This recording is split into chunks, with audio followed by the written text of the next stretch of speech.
Welcome to Uwezo Fund. My name is Peter Lengapiani, Head of Secretariat of the CEO of the fund. And I would like to take you shortly about the fund. The fund was started in the year 2013. Was launched by His Excellency the President on 8th September 2013. And it was enacted as a legal notice, under legal notice number 21 of 2014. Which now operationalized the fund. That was the time we started our first board, and we were able to disburse the 6 billion which was allocated to the fund, interest-free loans to all the 290 constituencies. The fund actually was established to address three aspects. One is to enhance accessibility of funds to youth, women, and PWDs to fund their businesses or enterprises so as to achieve Vision 2030. Secondly is to generate gainful self-employment for our youth who are outside there without any form of employment. And thirdly, to model an alternative framework for funding of community-driven projects. And that one basically its emphasis on the table banking, which is a new concept, which now help groups in terms of savings and on lending to individual members.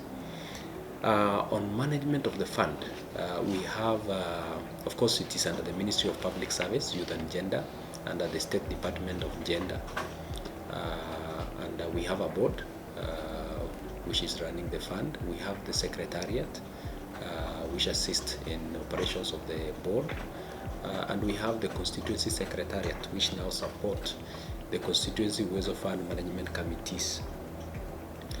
The committees are the community people who are nominated by their leaders.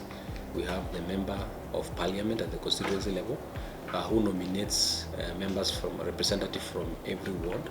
We have women representative who nominates youth, a person with disability, and a woman, making a total of 3 plus the other members of the ward. The committees now are the ones who sit down, look at the proposals which they receive, make a recommendation on the groups which have met the eligibility criteria. And our eligibility criteria is simple. We just need to, the group has to ensure that it is registered, has a bank account, and can be able to apply. Just fill the application form and submit them to the Uwezo Fund offices or the sub-county youth officers' offices. The fund has made some stride since its establishment, and since inception we've been able to disburse 5.9 billion to all the 290 constituencies, and which we have also revolved. It has grown in terms of the number of people we have been able to reach, with an outreach of over 65,000 groups. Majority of it composes of women, standing at 40,000, and we have over 22,000 groups being youth, and 1,700 people living with disability, which cumulatively has reached over 1 million beneficiaries, with also a high percentage being women. Out of the 1 million, almost 680,000 are women, and about 320 being male. The uniqueness of the fund, if we compare with the other affirmative funds, is that the fund is interest-free. We don't charge. We don't charge interest. We have a long grace period of 6 months, and also a repayment period of 24 months. We train also our groups on business development services. We train them on financial literacy. We train them on developing business plan for them to implement. Also, we do networking, and other business-related activities. And our focus is to ensure our groups are able to save and on lend to their groups. Another aspect is representation. This is the decision making is done at the grassroots level against the other concept of the affirmative funds, where decision making is made at the headquarters. Committees make their recommendations at the constituency level, then they forward to the board for approvals, for necessary approvals. In terms of also improvement of our economy and outreach, the fund has an outreach to all the 290 constituencies. We are able to reach even to the smallest unit of devolution, that is at the ward level, because we have representation of groups who have been funded, who have received funding at the ward level. Those are some of the aspects that we are proud of as a fund, and we have been able to strengthen the economy throughout the country. In every corner of this country, we have a representation and outreach to all those. And again, our committees are also capacity built so that they know how do we disperse these funds. They also visit these groups to see how are they in terms of business and entrepreneurship, and how can we strengthen and incubate those groups to be able to undertake their businesses and self-employ themselves. In line with the Big Four agenda, the fund has set aside a certain amount of money to achieve the Big Four agenda, and in our loaning, which we anticipate to loan this financial year 2 billion of our allocation and the amount of money we intend to revolve. The fund has prioritized on food security, which is one of the Big Four agenda, and our focus is on dairy or dairy business, horticulture, livestock farming, pig rearing, poultry. These are some of the activities our groups are engaged in, which is going to support them in terms of food security and nutrition. In terms of manufacturing, we have a lot of value addition to the agricultural activities that our groups do. We have cake making, we have yogurt production, which is still a value addition on agricultural products. We also have brick making as part of our manufacturing, soap making, and so on. These are some of the activities that we are engaging and encouraging our groups so that they participate in to ensure that we address the issue of the Big Four.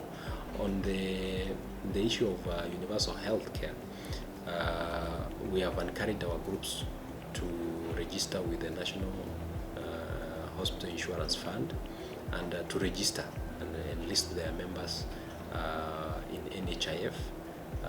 This we have conducted during our forums, during training, capacity building of our groups, and we have encouraged some of them, a good number, has gone towards that direction because of the realized of the benefit the universal health care the government is providing, that they are able to meet or reduce the cost of their health care.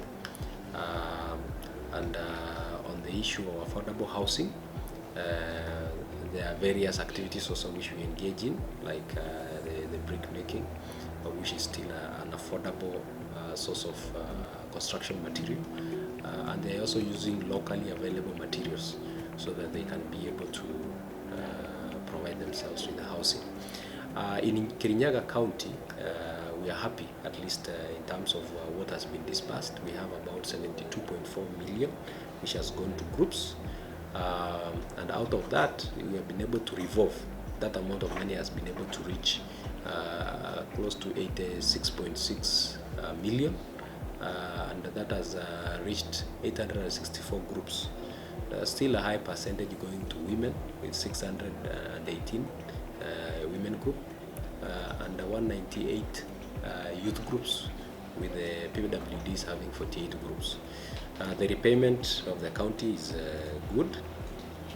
compared maybe to other areas, because we can say that out of the amount of money they have received, they have been able to repay around 46 million, which is around 76%. We have noted that we need to continue encouraging our groups, more so youth and PWD, so that they can repay this money. We don't have a lot of challenges with women, and we are also encouraging youth to participate in terms of repayment. They can access this money, they can still get refinancing, they can still get, or new groups can still be enlisted to receive their allocation.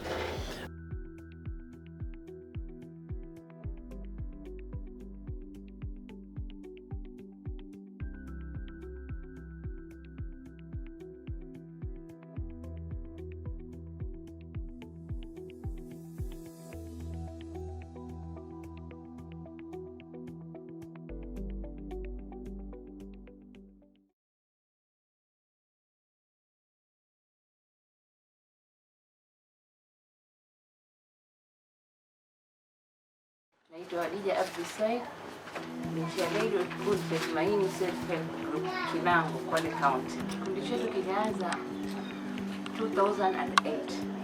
Tulifanya table banking, tusave wenyewe na kukopeshana. Tulipofikia 2015-2016 Uwezo Fund ikatupatia mkopo wake wa kwanza.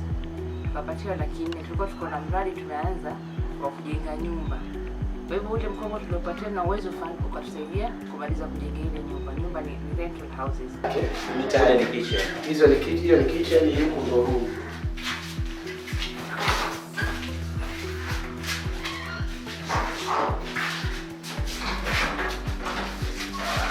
Toilet, tuna kila kitu.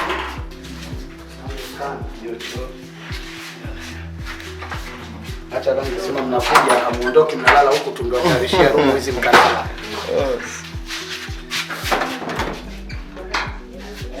Tukamaliza, tukakodisha nyumba yetu na tukanunua tanki la maji kwa pili.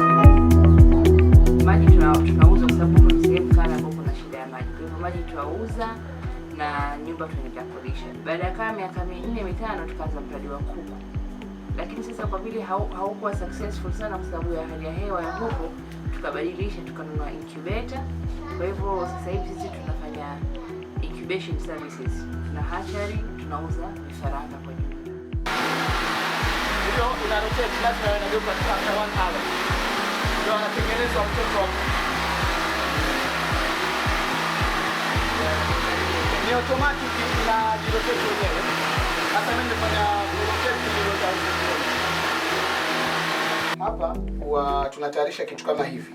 Hii nimetengeneza na mabox, lakini mara nyingi tunatengeneza na ceiling board kwa sababu vifaranga vikitoka kule katika incubator vinahitaji joto. Kwa sasa tunaweka hapa, tunawasha heater yake special, hii inawapa joto kuku. Sasa kama huna hii, ina maana kuna majiko yake special unawasha makaa.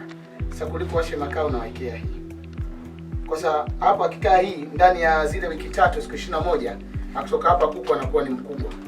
Kwa hapa tunakuwa tumeshampa chanjo zote, Newcastle, tumeshampa Marex, tumeshampa na Gumboro. Kwa baada ya hapo sasa mtu atakifuga yule kuku anaponunua kifaranga kutoka kwetu, kile kifaranga kinakuwa salama na kinaweza kuishi. Sasa hivi tumeweka kroila. Kwa hiyo wale kroila wanakuwa wamechanganyika, kuna rangi nyeupe, kuna rangi nyeusi, kuna majogoo na kuna makoo, yani mitetea. Naona na ukifuga kroila ambao asili yake wanasema ilitoka India. Huyu kuku basi akifika miezi 4, huyu kuku unaweza ukamchinja na ni kuku mkubwa ambao unaweza. Mfano kama mimi mwenyewe binafsi nikichinja hapa nyumbani kwangu, kuku mmoja jogoo na kula siku 3 na familia yangu. Tuko watu 4.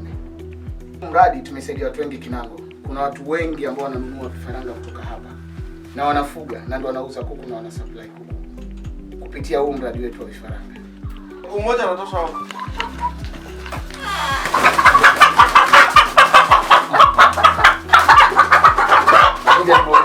Mama, muulize jogoo kama huyu anataka atamuuzia bei gani? Jogoo kama huyu akitaka utamuuzia bei gani? 800. Hii ni kroila, huko anachukua kama mbegu, watu wanaweka mbegu. Kwa sababu wakizaa ile mbegu yake inakuwa nzuri. Kwanza tunakutana kila wiki, tunaweka savings kila wiki. Sasa huwa tunachukua pati ya ile savings zetu na tunapata kutoka kwenye ile miradi yetu, ndio tunalipia Uwezo Fund. Na vile ilikuwa tunalipa, treasurer akaelezea vizuri. Sisi ilikuwa tunalipa kila mwezi, tunalipa 22,300. Tulikuwa tunachanga kidogo kidogo zile ambazo tunapata kwa miradi yetu, na nyingine tunaongezea sisi wenyewe pesa zetu za merry-go-round, alafu tunalipia huo mkopo kila mwezi. Yes, kama kuku ni lazima mostly kuuza soko ni Mombasa. Kwa hivyo hiyo sisi tukaona ni challenge, kwa sababu pa kutafuta gari upeleke tena kuku Mombasa kwenda kuuza, ndio tukabadilisha tukawa tunauza vifaranga pekee yake. Lakini kitu kingine pia inatusumbua ni power. Sababu kama hivi sasa tuko na mayai kwenye incubator na sasa almost 24 hours hakuna moto. Kwa hivyo inabidi tutumie generator wishi ya tu strain sana kwa mambo ya mafuta. Ni mkopo mzuri sana kwa sababu haulipi na interest. Alafu pia hawakupeleki mbio na unaregesha kidogo kidogo, na ukiwa na shida, mfano kama mmekwama, wanaelewa. Kwa hivyo mimi nahusisha watu yani wasiogope kukopa hizi pesa, kwa sababu ni pesa ambazo unazipata kwa rahisi na hawakupeleki mbio, hakuna stress. Alafu na sisi wenyewe malengo yetu tulikuwa tunataka kununua shamba kama eka 10 hivi. Tuanzishe greenhouses kwa sababu huko ni area kame, tupate kama chanzo cha maji kama kisima ama ni dam, ili tuendeleze mifugo na tupate mboga za kuuza. Hiyo ndio malengo yetu.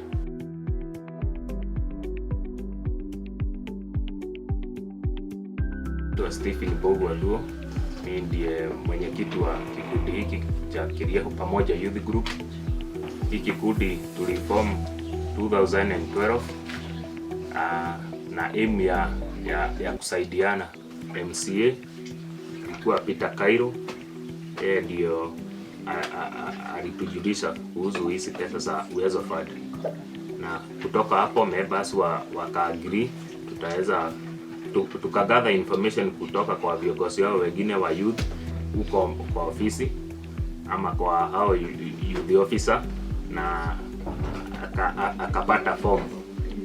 Tukakuja tukajaza hiyo form, tukaapply pesa, na kabla hizo pesa tupewe tulipelekwa training. Kikundi kilichukuliwa watu 4 na tukapelekwa training, tukapata check, tukaitiwa check na tukaweza kupewa 50,000.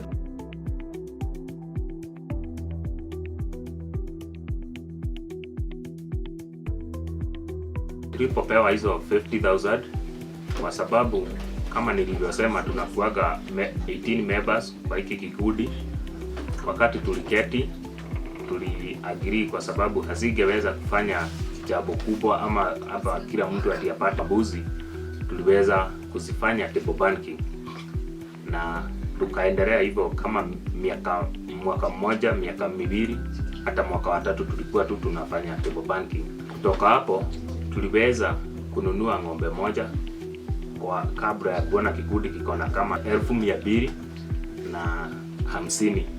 Tuliweza kununua ng'ombe moja, na after kununua hiyo ng'ombe na motorbike moja, ile period ya miezi 6 ilikuwa tayari imeisha, na sasa mwezi wa 7 tukaanza kulipa hizo pesa. Kwa hivyo hatukuuza zile vitu tulikuwa tumenunua. Kila member tuliagree, ukiwa ni member wa kikundi lazima uwe ukituletea shilingi 500 kwa mwisho wa mwezi. Hizo pesa zilikuwa tunazileta kwa kikundi, tunapeleka tunalipa kwa Uwezo. Pesa kulipa hizo pesa na kwa muda wa miezi 7, na tukamaliza kulipa hizo 50,000, na pia kikundi tukaachwa na hizo asset, motorbike na ng'ombe, na pesa kidogo za tulikuwa tunazifanya table banking.